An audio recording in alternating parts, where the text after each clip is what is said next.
Salut à tous et à toutes. Eh bien, KMVP, le retour. Karine Michel vous parle. Ça fait longtemps que j'avais pas fait de vidéo parce que bon, bah voilà, j'avais laissé tomber. Mais là, la situation nécessite, je pense que personne n'attend ma vidéo, mais là n'est pas la question, mais nécessite que je m'exprime à travers ma chaîne YouTube KMVP. Alors, comme vous le savez, KMVP, comme vous le savez, je parle comme si j'avais des milliers d'abonnés. Euh, Comme vous ne le savez pas, KMVP est une chaîne YouTube qui analyse les situations diverses et variées par mon prisme personnel, par ma vision personnelle, hein, qui n'implique que ma vision personnelle des choses, évidemment. Euh, je tente d'avoir une analyse cohérente par rapport aux choses et aux situations. Donc MVP, pas de cut, pas de montage, pas de mensonge, tout est brut, hein, voilà, ça, je fais ma vidéo en live direct, hein, je ne fais pas de montage. Donc vous avez vu, j'avais envie de dénoncer évidemment ce qui se passait. Alors là, en ce moment, alors évidemment, on va parler de la guerre Israël-Palestine, car c'est bien d'une guerre dont il s'agit. Puis aussi, évidemment, de l'action du gouvernement français suite à ces événements. Alors bon, ce sera à peu près les deux grands thèmes de ce KMVP. Je ne prépare rien, je balance tout directement. Donc là, en ce moment, je suis sur BFM. Je n'ai pas mis le son, évidemment. Bon là, il y a Joe Biden qui arrive, hein, qui pour moi est une erreur, hein. Déjà, je tiens à le dire, c'est une erreur. Il arrive dans une situation complètement, évidemment, il n'avait pas prévu. Nous allons en parler de la frappe sur l'hôpital, qui pour l'instant alors voilà, voilà, bon, c'est ça qui m'a donné envie de faire un KMVP. Et aussi le second truc de Gabriel Attal envers les élèves qui qui ne sont pas restés, on va dire, de marbre pendant la minute de silence après l'attentat d'il y a quelques jours sur le professeur.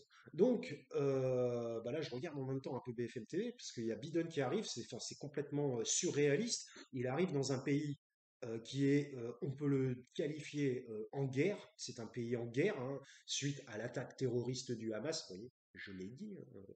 En effet, c'est une. Alors, c'est un peu plus compliqué que ça, mais bref, nous allons peut-être réussir à développer. Alors, ça fait longtemps que j'ai pas fait de KMVP, donc c'est difficile d'organiser mes idées directement. En plus, je regarde en même temps les actualités en même temps. Tout est en live, voilà, tout est en direct. Donc, il faut que j'improvise aussi en même temps. Donc voilà, donc si vous voulez, suite à la frappe, enfin à la frappe. Alors pour l'instant, voilà, donc pour l'instant, ils disent qu'on ne sait pas. Ils disent qu'on ne sait pas. Il y a eu effectivement un hôpital frappé hier, cette nuit, hier soir. Aujourd'hui, nous sommes le 18 octobre 2023.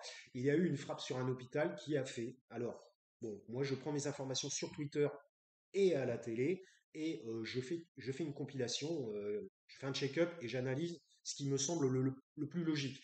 Car de toute façon, il est clair et net que maintenant nous vivons dans un monde de propagande des deux côtés. Voilà, il faut pas se leurrer, il faut en avoir la conscience. Il y aura propagande d'un côté et propagande d'un second côté, et ça, c'est tout simplement par l'avènement technologique des réseaux sociaux qui permettent à des gens mal intentionnés, nous pouvons dire de faire de la propagande, car faire de la propagande, c'est, qui dit propagande dit mensonge, hein. Faire une propagande, c'est exagérer des situations, c'est mentir sur d'autres situations, c'est travestir la réalité, c'est ça la propagande. Vous savez très bien, je ne vais pas citer euh, le nom, mais la propagande qu'il y a eu à l'époque des années 30, 40, hein, évidemment, qui étaient les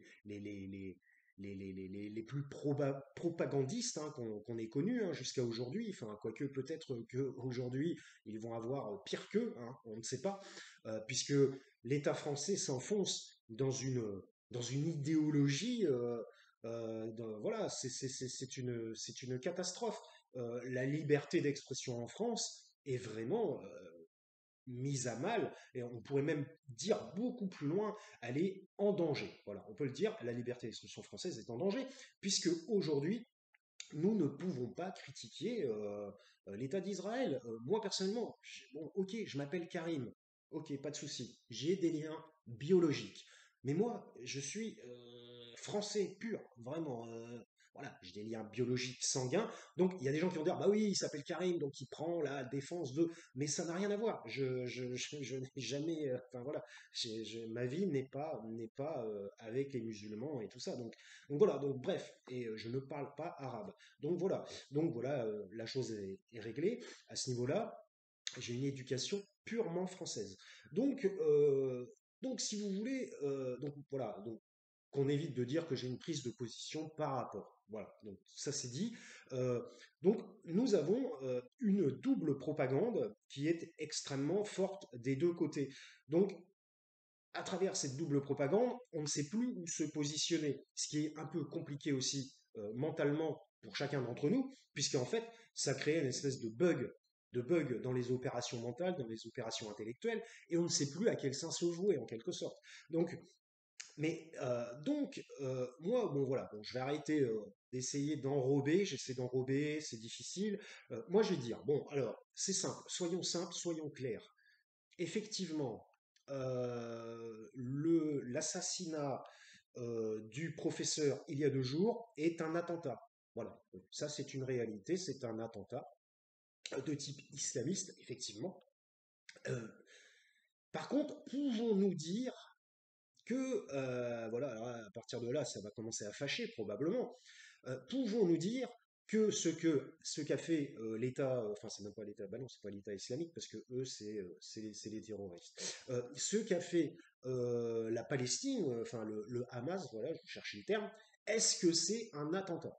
Voilà, bon évidemment, Israël disent c'est un attentat. Ah, évidemment, la manière dont ils ont opéré, effectivement, je suis d'accord, est une manière qu'on peut qualifier de type attentat, en effet. Mais la question qu'il faut se poser, il faut aller beaucoup plus loin que cette question du visuel, simplement. Alors évidemment, alors, je ne suis pas en train de dire ce qui a été commis par les, le Hamas, le groupe armé qui se fait appeler le Hamas, est une action qu'on peut qualifier de type attentat horrible, avec voilà, avec des assassinats, des meurtres de gens qui allaient tout simplement s'amuser dans une free party, qui dansaient. Ça rappelle effectivement la question du Bataclan, tout ça. Donc effectivement, le modus opérationnel, on va dire, effectivement, est un modus de type attentat. Je suis d'accord, il n'y a aucun souci là-dessus. Seulement, la question, c'est est-ce qu'on peut exactement dire que ce sont réellement un groupe terroriste? En fait, la question, c'est qu'ont-ils pour se défendre en Palestine vis-à-vis d'Israël? Vous savez très bien que Israël a toute la panoplie d'armement la plus sophistiquée, une armée extrêmement grosse, quoi, et tout ça. Enfin, c'est très, très, très, très, très importante. Ils mettent tout le monde dans les armées, hein, à partir du moment où vous êtes un jeune homme ou même une jeune femme maintenant aujourd'hui, d'une vingtaine d'années, vous faites l'armée, vous pouvez être envoyé sur des théâtres d'opération directement et tout ça. C'est un truc très très sérieux, c'est comme si vous étiez militaire de carrière en quelque sorte, même si vous ne l'êtes pas. Donc, eux, ils ont quand même une force de frappe de type occidental très importante. Mais qu'est-ce que la Palestine a en face comme réponse militaire?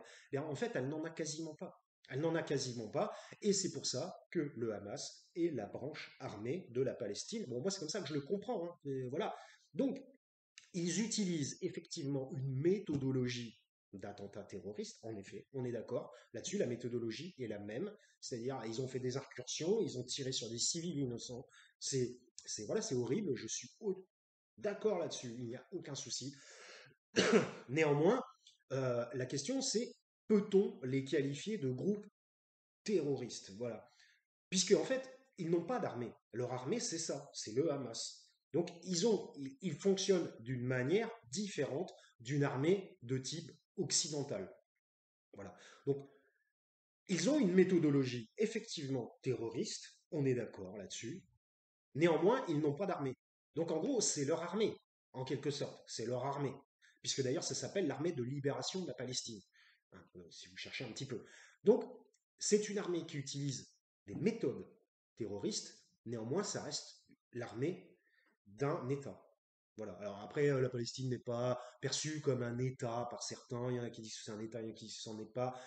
Voilà. Je crois que ça n'est pas officiellement un État, mais néanmoins, c'est quand même, ça y ressemble, hein, quand même, en quelque sorte.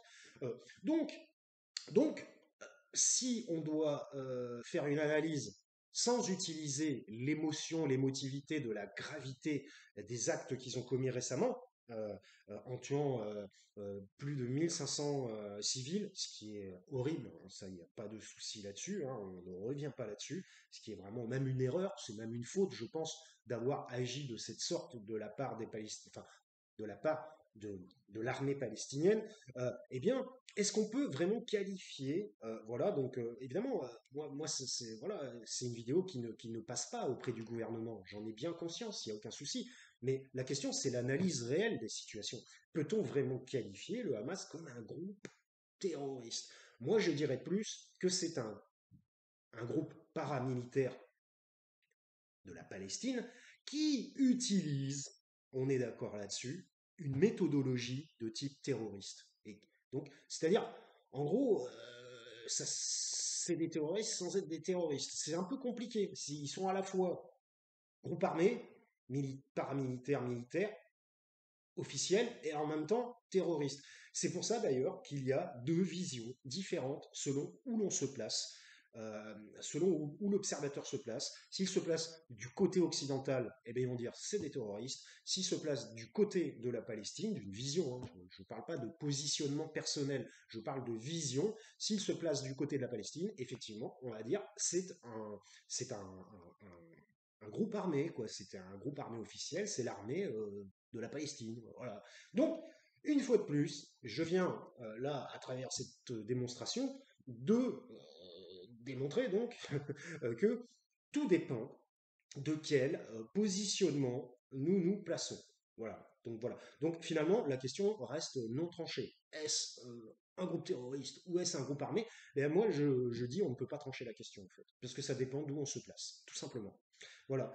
Alors évidemment, si on se place du côté occidental, il est qualifié. D'ailleurs, ça en revient, je viens d'expliquer en fait la vision qui est bipolaire des deux côtés. Et donc voilà, donc ça c'était déjà ma première analyse de la situation.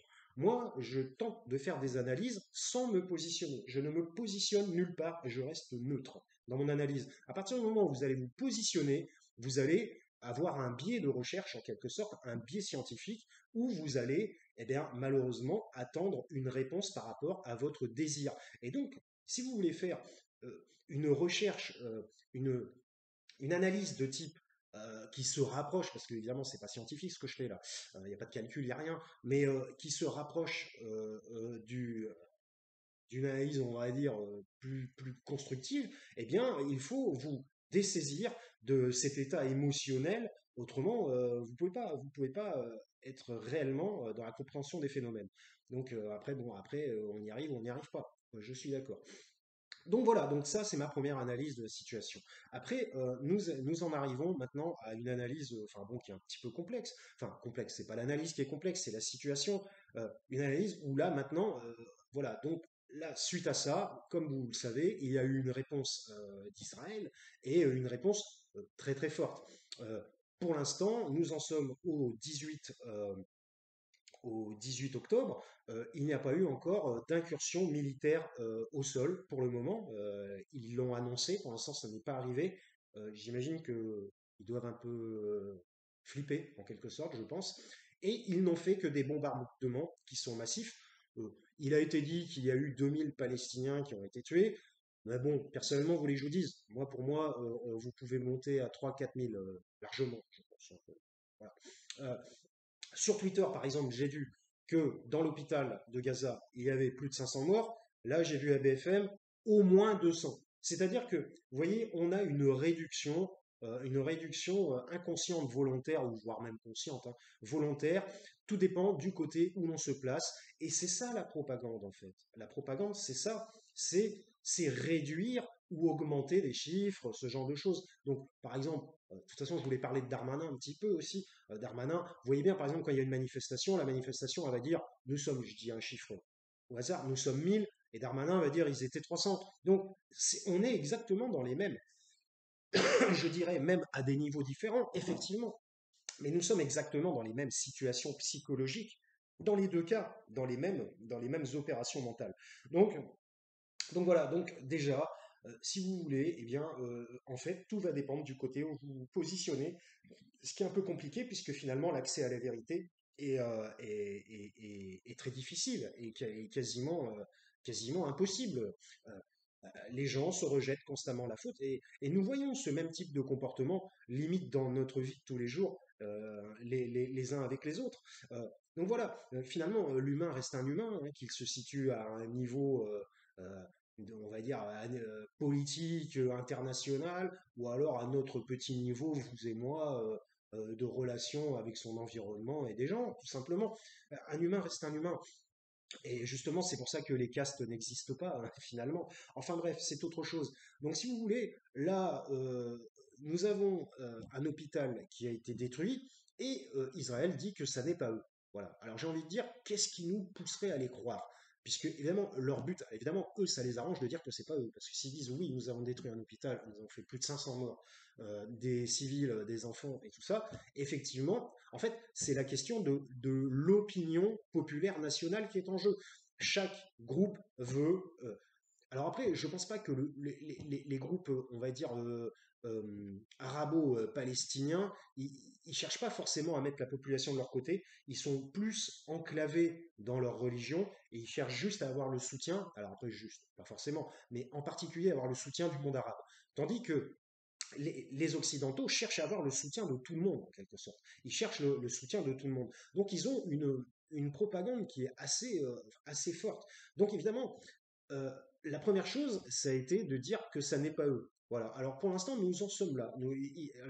Mais bon, franchement, moi personnellement, moi je donne mon analyse personnelle. Ça n'est qu'une interprétation personnelle. Ça n'a pas valeur de vérité, hein, je tiens à le spécifier dans la vidéo parce que aujourd'hui, quand vous traitez des contenus et des sujets sensibles comme celui-ci, il suffit que vous fassiez une micro-erreur et tout de suite, on vous impute le nom bah voilà quoi, de conspirationniste, de propagandiste et tout ça. Donc moi je tiens juste à dire, ça n'est que ma vision personnelle, analytique des situations. Voilà, tout simplement.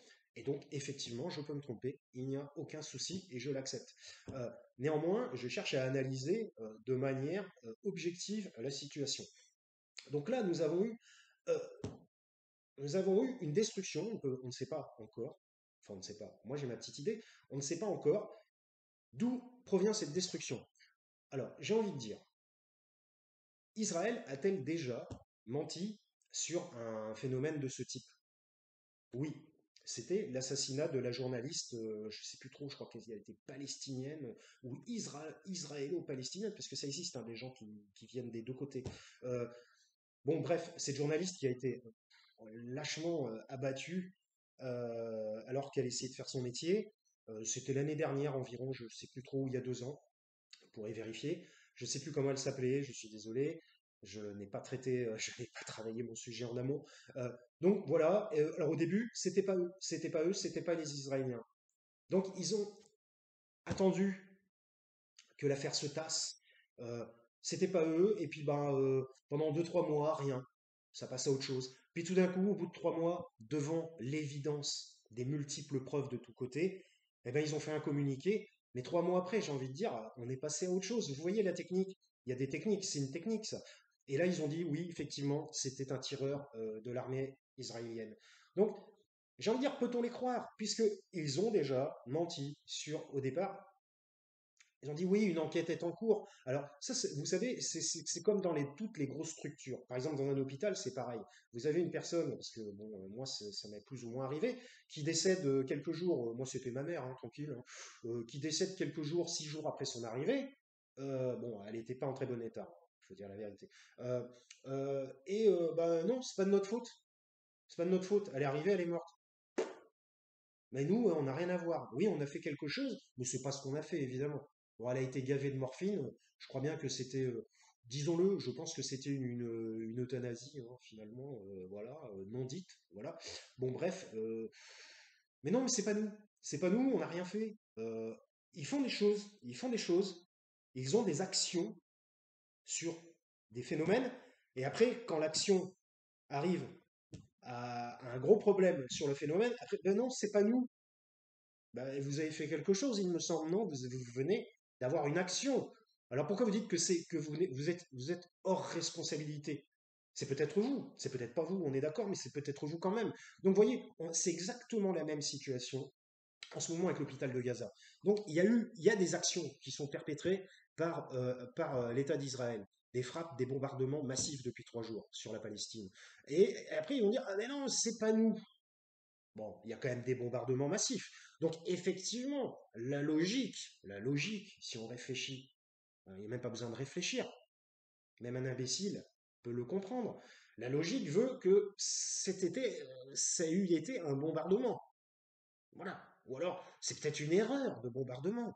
C'est peut-être qu'ils voulaient pas le faire et puis qu'ils l'ont fait parce que il y a un ordre qui a été donné, puis après qui a été enlevé, puis après le mec il n'a pas reçu. Et non, finalement il l'a quand même fait parce que tout s'est passé très vite. Bon là, je délire, hein, je n'en sais rien.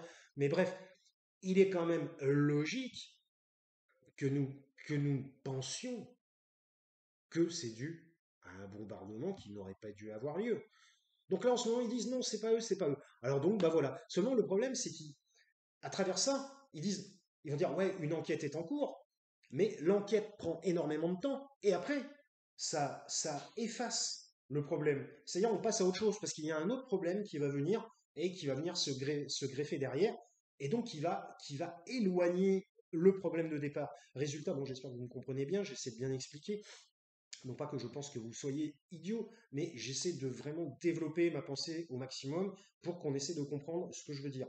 Parce que pour ne pas qu'on m'impute de fausses représentations ou une fausse manière de dire les choses. Donc, euh, donc voilà, donc la logique veut qu'on pense que ça soit eux. Alors après, effectivement, il peut y avoir un biais qui s'est glissé là-dedans et ils peuvent être innocents, en effet. Seulement, pour cela, eh bien, il faut qu'ils amènent les preuves concrètes et que ces preuves ne soient pas démenties par l'autre partie et soient acceptées par la communauté. Alors, acceptées par la communauté, ça va être simple. C'est simple, la communauté internationale. Je vais me cantonner qu'à la France en particulier, mais qui suit, qui est petit chien, petit toutou. Bon, évidemment, la communauté internationale, voilà, c'est le soutien à l'État d'Israël. Ça, de toute façon, je pense que les choses sont claires là-dessus. Donc, donc, euh, donc, c'est un peu compliqué. Voilà. Donc, affaire à suivre. Moi, personnellement, mon interprétation personnelle serait que, oui, c'est une frappe israélienne. Hein, voilà. Hein, alors, c'est peut-être un drone, c'est peut-être pas un missile, c'est peut-être un drone. On n'en sait rien. C'est peut-être une bombe larguée. On ne sait pas. Voilà. Donc, affaire à suivre. Mais néanmoins, moi, j'ai peu de doutes. Moi, personnellement, je doute peu du fait que c'est une frappe israélienne. Voilà. Puisqu'il y a aussi l'histoire comme quoi ils ont demandé, ça fait 2 jours qu'ils demandent à la population de Gaza de partir, où qu'ils soient. Même, ils ont demandé l'évacuation d'hôpitaux. Comment voulez-vous que ça soit possible, surtout avec les moyens qu'ils possèdent? Même dans un pays occidental, ça aurait été quasiment extrêmement difficile à faire. Donc là, eux, avec des moyens, ils possèdent des moyens qui sont coupés de 75% de nos moyens à nous. Il faut bien le voir. Je ne vais pas revenir sur l'historique. Il y a des gens qui font beaucoup mieux que moi l'historique de la Palestine. Donc moi, je ne suis pas historien, loin de là. Donc, comment voulez-vous évacuer un hôpital en un jour et demi avec des blessés qui arrivent, des blessés. Enfin bref, c'est la zone, un manque de moyens, un manque d'ambulance, un manque d'endroits pour justement recevoir ces blessés. Je veux dire, si vous avez 2 ou 3 hôpitaux et qu'il y a plein de blessés, vous ne pouvez pas tous les réunir dans un seul hôpital qui est au sud. C'est-à-dire, bon, vous m'avez compris. Donc, c'est-à-dire, en fait, c'était des injonctions de la part de l'État d'Israël qui étaient impossibles à tenir pour la Palestine, c'est impossible à tenir. Donc voilà, j'ai envie de dire, avoir une totale confiance en des dirigeants, évidemment. Moi, je ne dis rien contre le peuple israélien, le peuple n'est pas responsable, une fois de plus, de ses dirigeants, bien qu'il y ait des élections, mais en France, vous voyez où on en est, hein, de toute façon. Donc, donc moi, évidemment, voilà, je parle des dirigeants israéliens, en particulier évidemment de Netanyahou, mais des dirigeants. Je ne lance aucune opprobre contre le peuple israélien, voilà, qui n'est pas responsable de ce qui se passe Alors, du moins, évidemment, chacun a sa petite responsabilité quelque part. Mais voilà, ça n'est pas là-dessus que je jette l'opprobre. Voilà. Donc, que les choses soient bien claires, parce que c'est une vidéo sensible. Alors, j'ai envie de dire, heureusement que je n'ai que 30 abonnés. Si j'en avais 300 000, ouïe, ouïe, ouïe, ouïe, ouïe, ah, oula, la censure. Parce que nous sommes. Voilà. Donc, voilà, pour conclure, j'ai pas dit grand-chose. J'ai manqué de capacité d'expression, je vous le concède. Mais néanmoins, je pense qu'il est, si on suit une logique, la logique est, ah oui, alors je voulais en venir là parce qu'en fait là j'ai pas dit grand-chose. La logique serait que cette frappe, que cette destruction d'hôpital provienne d'une frappe israélienne. Ça semble logique. Alors après, ça n'est peut-être pas le cas. À partir de ce cas-là, dans ces cas-là, je me trompe de A à Z, et donc veuillez ne pas retenir ce que je vais dire par la suite. Je dis bien si je me trompe. Si je ne me trompe pas, de toute façon, j'ai envie de dire, saurons-nous un jour la vérité à propos de ça? C'est tellement sensible. En plus, il y a Biden là, qui est en Israël, il est fou, lui, hein. Il arrive dans un théâtre de guerre total. Enfin, j'ai envie de dire, imaginez qu'il y ait une attaque multiple de roquettes sur Tel Aviv, là, il est à Tel Aviv. Enfin bon, bref. Bon, j'imagine qu'il doit être bien protégé, bunker et compagnie. Mais bon, enfin, c'est un peu jeter l'huile sur le feu que de venir se promener. En plus, le mec, il est moitié décrépit. Venir se promener, le lendemain, il aurait dû annuler sa visite. Suite à l'hôpital. Alors après, avant l'histoire de l'hôpital, je suis d'accord pour qu'il vienne faire un tour. Mais après l'histoire de l'hôpital, il aurait dû dire, suite à ce qui s'est passé, je vais annuler ma visite et la reporter dans quelques jours ou quelques semaines. Voilà. Alors après quelques semaines, il peut pas vraiment parce que le conflit c'est maintenant et c'est peut-être pas dans 3 semaines. Bon, enfin bref, vous m'avez compris. Mais bon, je pense que c'est pas une bonne idée qu'il ait maintenu son voyage en Israël en ce moment. Voilà. Bon, après moi, ça n'est que mon avis personnel. Une fois de plus, comme je vous ai déjà dit, KMVP, c'est juste mon prisme personnel. Et voilà. Donc moi, je ne donne que mon interprétation personnelle. Je je le redis une autre fois, je suis obligé d'insister sur les précautions verbales parce que nous vivons dans un État, et justement je vais en parler, ça sera encore un KMVP d'une heure, hein, dans un État qui s'éloigne de plus en plus de la démocratie, et ça par contre je ne prends pas de précautions verbales, je suis sûr de moi. Et donc voilà, donc je prends des précautions verbales car je le redis, ça n'est que mon interprétation personnelle, tout simplement. Voilà. Et j'ai le droit d'avoir une analyse. Si par exemple euh, les services d'État me mettaient la main dessus, je suis désolé, j'ai quand même le droit, évidemment ça n'arrivera pas vu mon nombre d'abonnés, j'ai envie de dire tant mieux, j'ai quand même le droit d'avoir une analyse personnelle de la situation, j'ai le droit d'exprimer.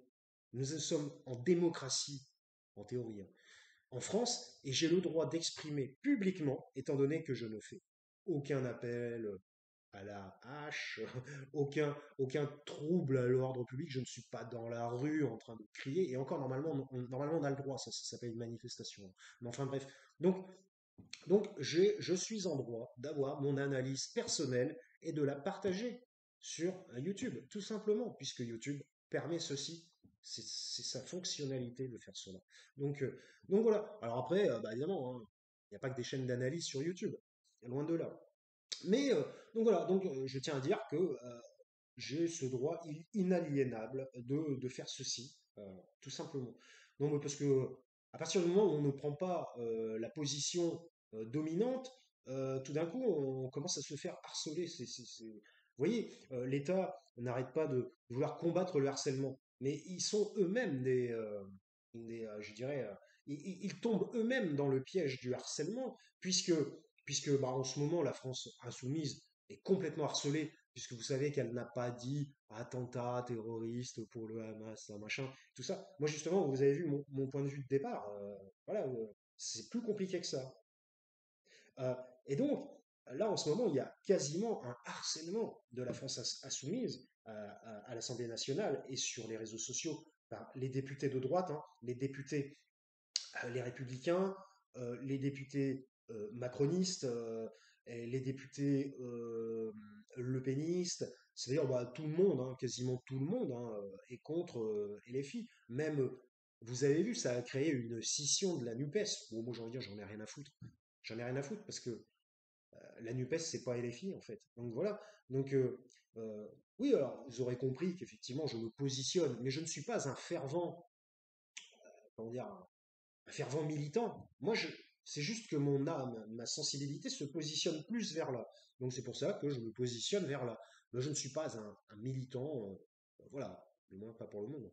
Euh, donc, euh, donc voilà, vous voyez une forme de harcèlement de la part des pouvoirs publics envers les gens qui ne disent pas, nous en sommes là aujourd'hui en France, et on en revient à la limite un petit peu à la période Covid, les gens qui ne disent pas le discours, et là je pense à Monsieur O, philosophe, dont c'est la spécialité, que je vous conseille sur Twitter, hein, évidemment, Alexis Hope, philosophe, euh, où les gens n'ont pas le récit, le discours de la classe étatique dominante. À partir du moment, alors nous sommes dans une période aujourd'hui, et là, c'est là que je vous dis que la démocratie est en danger, nous sommes dans une période aujourd'hui où si vous n'avez pas le discours de la classe dominante étatique, eh bien, vous êtes un danger, ils vous traitent de danger, d'augmentation des extrêmes, en gros, ils vous discriminent en disant que vous êtes un extrémiste. Voilà, tout simplement, si on doit résumer.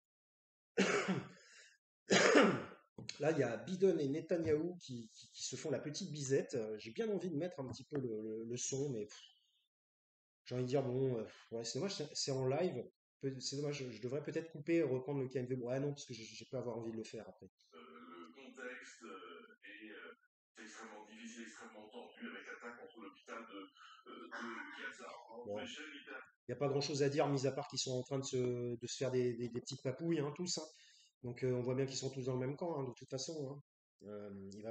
Et pourquoi Biden il n'irait pas visiter la Palestine? Voilà, quoique, ça serait peut-être un peu dangereux. Mais du style, ouais, j'ai envie d'aller voir. Vous voyez, ça serait un acte. Je viens juste d'y penser, puisque KMVP, c'est tout en direct, hein. Ça serait un acte extrêmement fort, d'aller visiter. Alors, évidemment, je me doute bien qu'il va pas se promener dans toute la Palestine, hein. C'est un peu dangereux pour lui. Parce que, évidemment, le Hamas lié à des groupes, bon c'est vrai, disons la vérité, c'est un groupe de type extrémiste, hein, on va le dire, hein, voilà, lié voudrait peut-être tout simplement se le faire, hein, donc. Mais là, ça serait quelque chose de fort. S'il allait à la frontière avec ultra armé et tout ça, ultra protégé, et qui va à la frontière et qui dit j'ai envie d'aller voir les populations palestiniennes. Ça serait un acte fort. Je pense pas qu'il le fasse. Donc voilà, bon, ça je comprends, c'est un peu trop dangereux, mais bon, bref. Voilà, bref. Donc, euh, donc voilà, nous sommes en ce moment dans une configuration politique en France où si vous ne donnez pas, et donc voilà, j'en reviens à aussi un grand big up à Monsieur Aberkan, si vous n'avez pas le discours dominant de la classe étatique, hein, je tiens à le dire, donc c'est eux qui diffuse ce discours, vous êtes obligé d'y adhérer. Si vous n'y, j'ai envie de dire, comment appelle-t-on ça? Si vous n'y adhérez pas, vous êtes taxé de conspirationniste, complotiste, extrémiste, voire même maintenant anti. Vous avez compris, hein? Je vais pas le dire parce que je vais avoir de la censure. Enfin, de toute façon, moi, à 30 abonnés, je crois que je suis pas censuré, Dieu merci.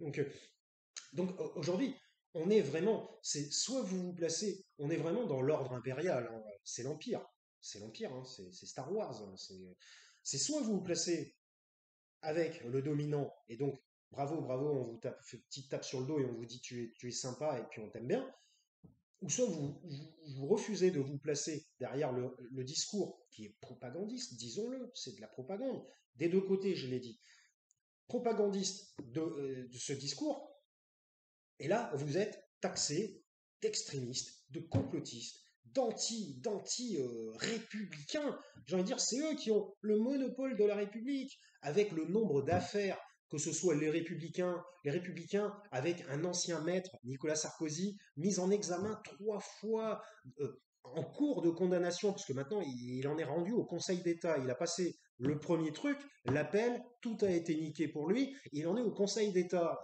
C'est sa dernière carte. C'est sa dernière carte. Et le Conseil d'État, évidemment, c'est ses potes. C'est ses potes parce que c'est. Là, il n'y a plus de gauche-droite dans le Conseil d'État, hein. C'est juste des mecs du style on a été haut placé, on est tous copains parce qu'on est des hauts placés, hein, tout simplement. Cherchez pas, il n'y a plus de gauche-droite, hein, au Conseil d'État, hein. Donc, Donc voilà, bon, après j'ai envie de dire, non, ça doit pas être trop politisé, mais bon.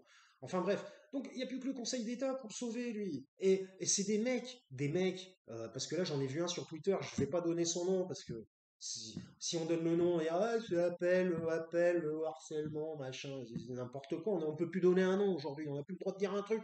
On dit un truc, c'est de l'appel au harcèlement. Si vous pouvez plus rien dire, vous pouvez plus rien dire. Par exemple, je bois un café, je fais quoi? Je fais de la propagande pour boire du café, quoi. C'est, en gros, alors que le café, si vous en buvez trop, vous pouvez avoir des perturbations cardiaques, de ce genre de choses. Donc là, à la limite, je bois du café, je suis en train de faire de la propagande anti-santé. C'est-à-dire, voyez jusqu'où on peut aller si on veut. En fait, c'est un délire mental. En fait, c'est un délire de fonctionnement mental. C'est un fonctionnement mental délirant. Voilà, enfin, bon, moi, c'est comme ça que je le vois. En tout cas, ça n'est pas objectif de dire ce genre de choses.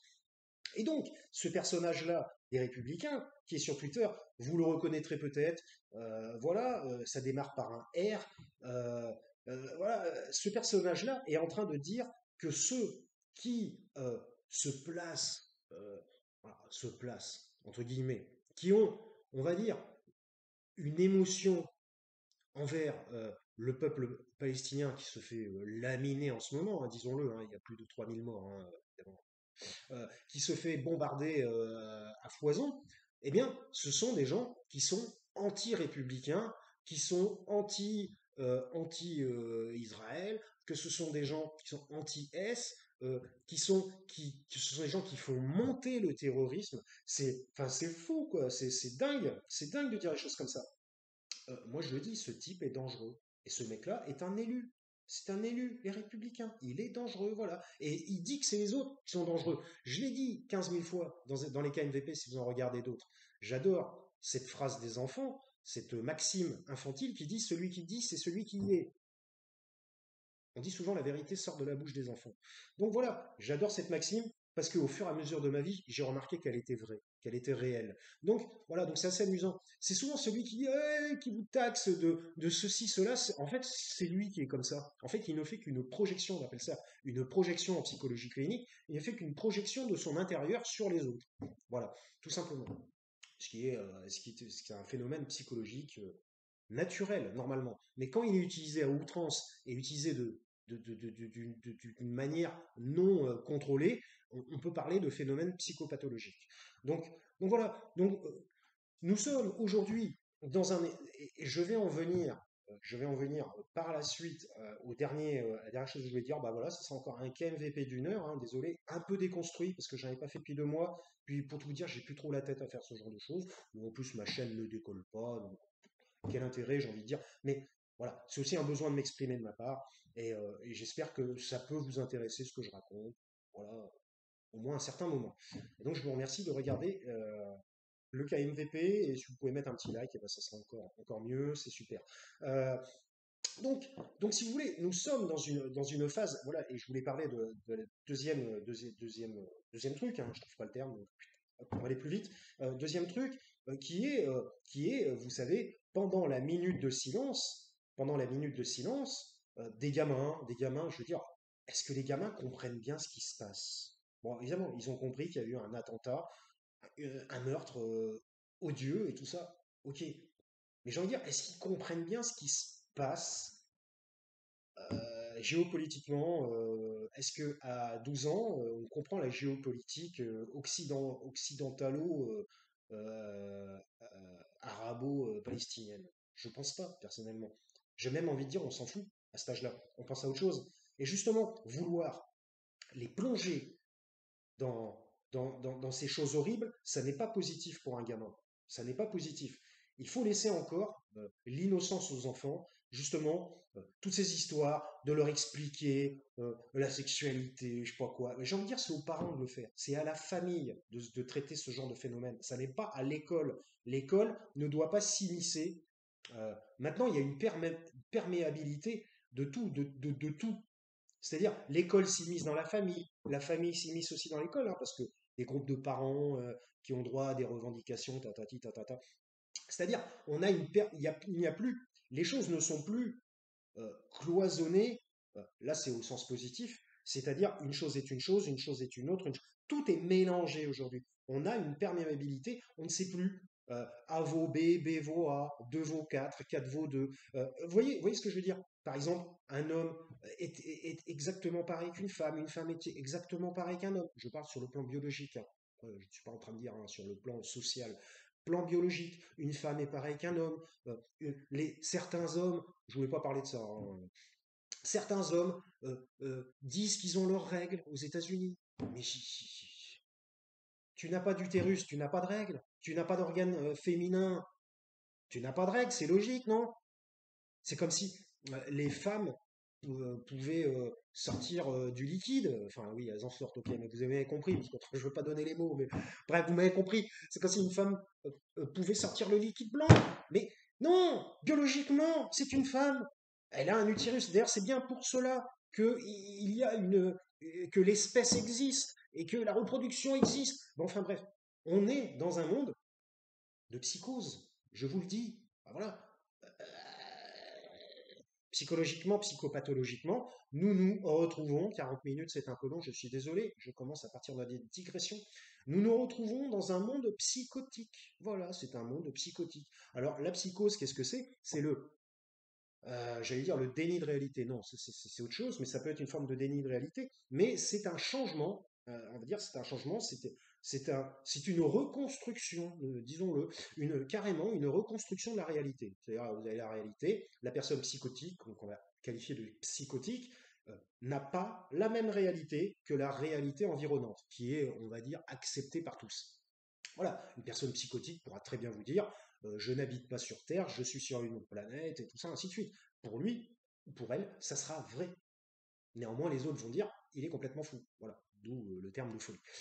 Nous nous retrouvons dans une période, on va dire, complètement psychotique. Alors là, il y a carrément, je vais m'arrêter. Voilà, je vais m'arrêter 41 parce que là, il y a Netanyahou et Biden qui discutent. J'aimerais vraiment voir en direct, parce que après ils vont faire des coupures et tout, ils vont sortir que ce qui les arrange et tout ça. Donc voilà, je vais m'arrêter là, mais Attal est complètement irresponsable, je tiens à le dire, et il veut envoyer devant des juges antiterroristes des gamins de 12 ans qui ont ricané pendant la minute de silence, alors qu'un enfant, en fait, il voit le mal partout, ce type. D'ailleurs, il y a eu une phrase, je sais pas quoi, nous voulons faire rentrer le mal au sein des... Enfin, il y a une phrase, il a fait un lapsus, je me souviens plus de la phrase, vous irez vérifier vous-même, il y a eu des captures d'écran, je pense pas que ça soit un fake, c'est-à-dire ça en dit long sur l'inconscient est très important, surtout moi qui suis d'obédience théorie psychanalytique, et psychologue clinicien, donc l'inconscient a énormément d'importance et les lapsus font partie, Sigmund Freud l'a prouvé, des mécanismes inconscients. Donc Attal, pour terminer, qui fait partie évidemment de l'antidémocratique macroniste, veut envoyer les pauvres gamins devant des juges antiterroristes. Mais on va où là? Et puis même politiser l'enfance. C'est pas de cette manière-là. De cette manière-là, ils politisent les enfants. Et alors qu'un enfant n'a pas à être politisé.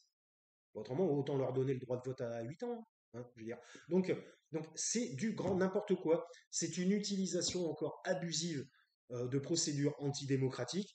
Tout ça parce que ces gens-là veulent avoir raison et le dernier mot et veulent euh, manifester et asseoir leur autorité par la répression, hein. On le sait depuis 2018, hein, de toute façon on le sait, à part depuis les Gilets jaunes et le Covid, on sait que l'État français est dans la répression, donc, et s'éloigne de plus en plus de la démocratie. Voilà, bon, je vais écouter le truc, c'est la fin du KMVP, et je dis des choses intéressantes ou pas, je n'en sais rien, vous en jugerez vous-même.